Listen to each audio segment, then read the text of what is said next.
Good morning students, आज हम lesson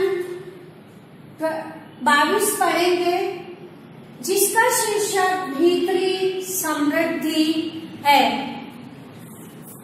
इसके जो लेखक हैं वह है डॉक्टर चंद्रकांत मेहता। इनका जन्म सन 1939 ईस्वी सन में हुआ था। स्टूडेंट्स, मुझे आपको ये बताते हुए बड़ी खुशी हो रही है कि ये जो हमारे पाठ के जो लेखक है डॉक्टर चंद्रकांत मेहता, ये जब मैं एमए की पढ़ाई कर रही थी तब ये हमको पढ़ाने आते थे। इन्होंने हमें पूरे 2 साल पढ़ाया है, एमए पार्ट 1 और एमए पार्ट 2। स्टूडेंट्स, मुझे बहुत गर्व हो रहा है इस बात का कि मैं इनकी स्टूडेंट्स रह चुकी हूँ। स्टूडेंट्स, इन्होंने एक निबंध संग्रह लिखा था जो इस प्रकार है, साथ साथ चल रही किरण। ये निबंध संग्रह में भारत सरकार ने इन्हें नेशनल अवार्ड से सम्मानित किया था। इनकी और भी रचनाएं हैं, जैसे कि दिया जलाना कब मना है, दिशांतर जरा ठहर जाओ, ये इनकी प्रमुख रचनाएं हैं। स्टूडेंट्स, आजकल वह हीरामणि स्कूल का नाम आपने सुना होगा, उस स्कूल में कार्यरत हैं। स्टूडेंट्स, भीतरी समृद्धि, ये पाठ समझने से पहले हम शब्दार्थ समझ लें। द्रव्य भक्ति यानी कि धन लोभ, धन की लालसा। शिलिंग का अर्थ है ब्रिटिश पाउंड से छोटी मुद्रा। ब्रिटेन में, ब्रिटिश में जो मुद्रा चलती है उसे शिलिंग कहते हैं। स्टूडेंट्स, हमारे पाठ का शीर्षक है भीतरी समृद्धि यानी अंदर की समृद्धि। हमारे लेखक इस पाठ के द्वारा ये बताना चाहते हैं कि इंसान को जब तक अपने अंदर से चैन की सांस न आवे तब तक उसके समृद्ध नहीं है।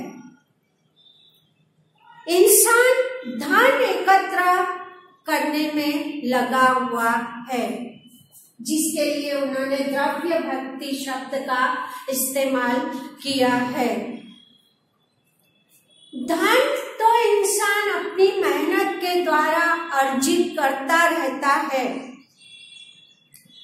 कई बार उसे इतने धन की आवश्यकता भी नहीं है तो भी वह अपनी तिजोरियों को भरता रहता है और उससे वह कभी भी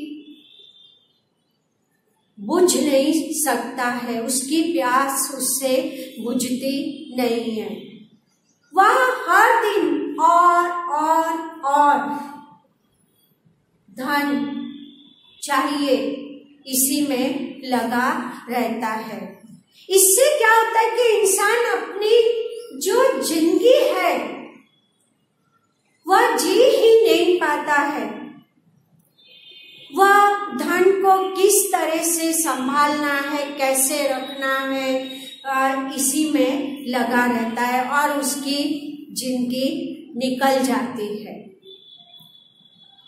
जब वह ऐसी अवस्था में पहुंचता है कि वह संग्रहित धन का उपयोग करे, तब तक उसकी उम्र निकल जाती है और शरीर साथ देना बंद कर देता है। तो हमारे लेखक यही बताना चाह रहे हैं कि जब तुम अपनी जिंदगी को जी नहीं पाते और धन एकत्र करते रहते और सही में जब तुम रिटायरमेंट की लाइफ में आ जाते हो तब वह धन किसी काम का नहीं रहता है।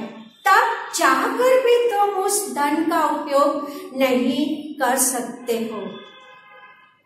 उसका कारण है कि शरीर साथ नहीं देता है। हमारे पैर, हमारे घुटने कमजोर हो जाते हैं। हमारे में उतनी शक्ति नहीं रहती है कि हम तेज चल सके। आंखों की रोशनी कम हो जाती है।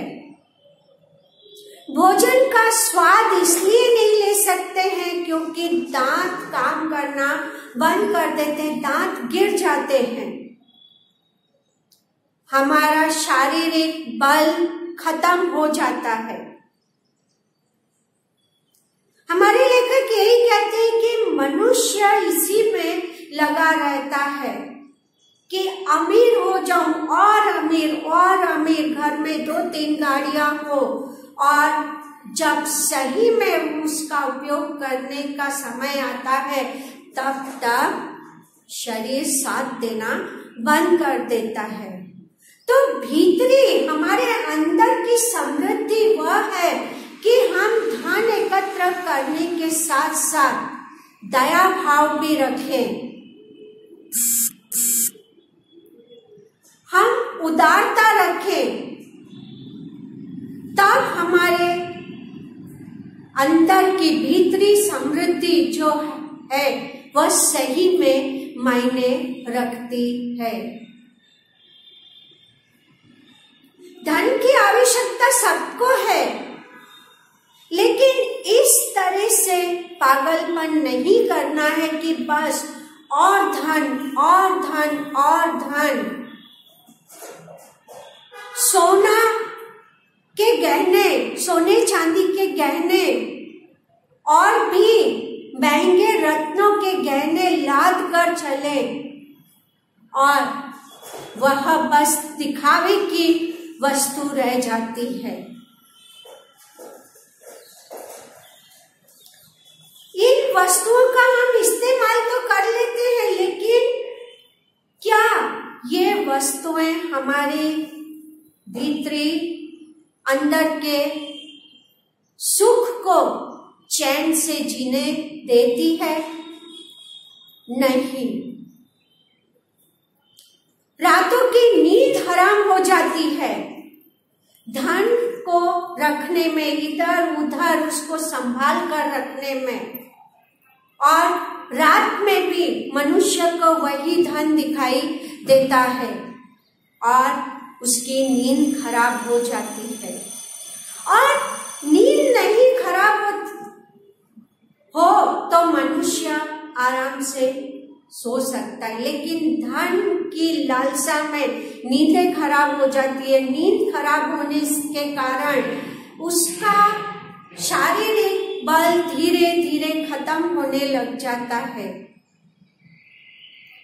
वह दिमागी रूप से इतना परेशान होता है कि उसे और कुछ समझ में ही नहीं आता है और उम्र धीरे धीरे निकलती जाती है।